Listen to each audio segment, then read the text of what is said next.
আসসালামু আলাইকুম রহমতুল্লাহ। শুভ সকাল। দূরে ও কাছে ফেসবুক বন্ধুরা যে যেখান থেকে দেখছেন সবাইকে জানাই শুভেচ্ছা ও অভিনন্দন।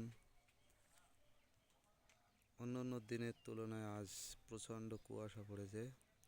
এক প্রকার কুয়াশা বৃষ্টি হচ্ছে। তো আমাদের এই যে ছোট্ট একটি কাপড়ের তৈরি ঘরের ভিতরে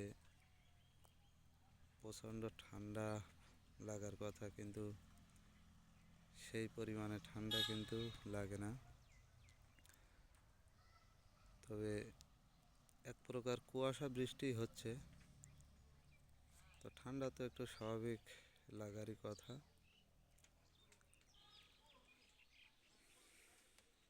সবাই ভালো থাকবেন। আসসালামু আলাইকুম রহমতুল্লাহি